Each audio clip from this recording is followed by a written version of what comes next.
You use it every single day. You work for it. You stress about it. You dream about it. But have you ever stopped and asked yourself, where did money actually come from? Who invented it? And why did we even need it in the first place? The story of money is not just about coins and paper.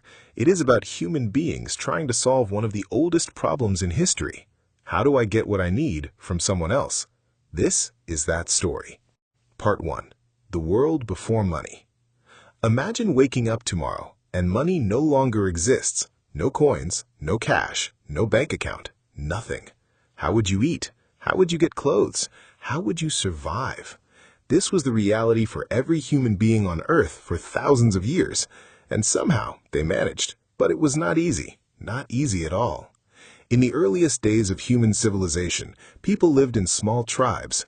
Everyone did everything together. Hunting, farming, building. If you needed something, you simply shared it. No payment required, because everyone knew everyone and everyone helped everyone. Simple. But then, something changed. Communities got bigger. People started specializing. One person became a farmer, another became a hunter, another became a builder. And suddenly, sharing was not enough anymore. You needed a system. You needed a way to exchange. And so humans invented something brilliant and something absolutely terrible at the same time. The barter system. Part 2. The barter system. Sounds great. It wasn't. Bartering is simple.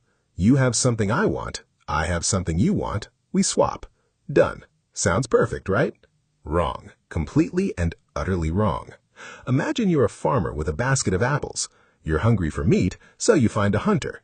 But the hunter doesn't want apples. He wants shoes. So you find a shoemaker, but the shoemaker doesn't want apples either. He wants a new axe. So you find a blacksmith. The blacksmith loves apples, but he only needs half a basket, and you need a full pair of shoes. How do you split an axe in half? You don't. You go home hungry. This was real life for millions of people for thousands of years. Economists call this problem the double coincidence of wants. Normal people call it an absolute nightmare. And it gets worse. How do you save for the future?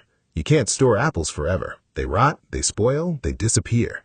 How do you measure value? Is one cow worth 10 chickens, or 20, or 50? Who decides? Every single trade was an argument. Every single day was a negotiation. Life was exhausting, and humanity needed a better solution. Desperately. Part 3. The first money. You won't guess what it was. So, what was the first thing humans used as money? Gold? No. Silver? No. Paper? Definitely not. The first money was things like shells, grain, cattle, salt. Yes, salt. Roman soldiers were actually paid in salt. That is where the word salary comes from. Pretty remarkable. But why these things? Because good money needs certain qualities. It needs to be something everyone wants, something that doesn't spoil or rot, something easy to carry, something you can divide into smaller pieces, something rare enough to be valuable. Shells and grain and cattle ticked some of these boxes, but not all of them. Carrying a cow to the market to buy bread is not exactly convenient, and try giving someone change from a cow. You can't. Humanity needed something better, and around 5,000 years ago, in ancient Mesopotamia, they found it. They found a must-piece. Part 4. The first real money system, Mesopotamia. Mesopotamia, modern-day Iraq, the birthplace of civilization, and, as it turns out, the birthplace of money, too. The people of Mesopotamia, the Sumerians, created something revolutionary. They started using silver as a standard form of payment. Not coins yet, just lumps of silver weighed on a scale. But it worked. Silver didn't rot. Silver was rare enough to be valuable. Silver could be divided into smaller pieces, and everyone agreed it had value. That last part is the most important, because money is not really about the object itself. Money is about trust. If everyone agrees something has value, then it has value. Full stop. But the Sumerians did something even more revolutionary than silver. They invented the world's first written records of debt.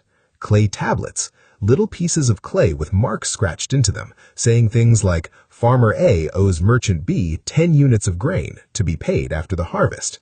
Sound familiar? That's basically a loan. That's basically a bank. In 3000 BC, the Sumerians invented banking before they invented the wheel. Let that sink in. Part 5. The Invention of Coins. For thousands of years, lumps of silver and clay tablets ran the world economy, but there was still a problem. Every time you made a transaction, you had to weigh the silver. Was this piece worth 1 unit or 2? Who had the scale? Was the scale accurate? It was slow, it was complicated, it was open to cheating. And then, around 600 BC, in the kingdom of Lydia, in modern-day Turkey, something changed everything. The Lydians invented the coin. Not just a lump of metal, an actual coin, stamped with an official mark, guaranteed by the king himself.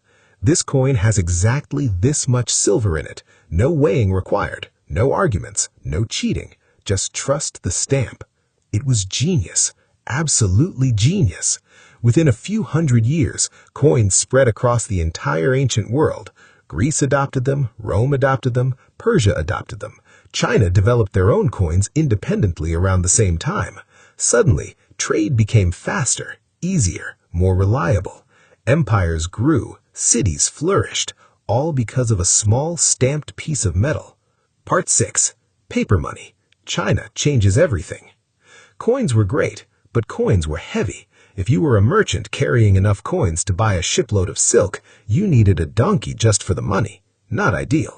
And then, China did something that would change the world. They invented paper money. It started around 800 AD during the Tang dynasty. Merchants would deposit their heavy coins with a trusted shop and receive a paper receipt in return. A receipt that said this paper is worth this many coins. You can collect them anytime. These receipts started being traded directly. Why carry the coins when you can carry the paper? The paper is the money. And just like that, paper currency was born. By the time of the Song dynasty, around 1000 AD, the Chinese government was printing official paper money on a massive scale, the world's first government-issued paper currency. 600 years before Europe even thought of it, China was always ahead of the curve. Part 8. The birth of banks and the modern money system. Paper money spread slowly westward, and as it spread, a new problem emerged. Who do you trust with your money? You can't just carry it all with you. Someone might steal it, your house might burn down. You need somewhere safe to keep it. Enter the banks. The first modern banks appeared in medieval Italy, in cities like Florence and Venice. Wealthy families like the Medici became the bankers of Europe. They would keep your money safe, lend money to kings and merchants, and charge interest in return. Sound familiar? Nothing has changed in 700 years. And then came the most mind-bending invention in the history of money, fractional reserve banking. Here's how it works. You deposit 100 gold coins in a bank. The bank keeps 10 coins in reserve and lends out the other 90 to someone else. Now there are 190 coins worth of value in the economy, but only 100 real coins exist. The bank literally created money out of thin air. This is how the modern economy works. Right now, today, every bank in the world does this every single day. Part 9. Money today and where it is going. So, where are we now? Today, money is almost entirely digital. Most of the money in the world doesn't physically exist. It's just numbers on a screen, just data on a computer somewhere. The paper in your wallet, it's not backed by gold anymore. It's backed by nothing but trust. Trust in your government, trust in your economy, trust in the system. And then in 2009, something happened that shook that trust. A mysterious person or group using the name Satoshi Nakamoto released Bitcoin, a completely digital currency, not controlled by any government, not backed by any bank, just math, just code, just trust in an algorithm. Some people think it's the future of money. Some people think it's the biggest bubble in history. Nobody really knows. But one thing is certain, money will keep evolving, just like it always has, from shells to silver, from coins to paper, from paper to digital. The story of money is really the story of human trust, and that story is far from over. So, next time you tap your phone to pay for a coffee or swipe your card at a supermarket, remember, you're part of a 5,000-year-old story, a story that started with a farmer trying to trade apples for meat and ended up here, in a world where money is invisible, instant, and worth exactly as much as we all agree it's worth being.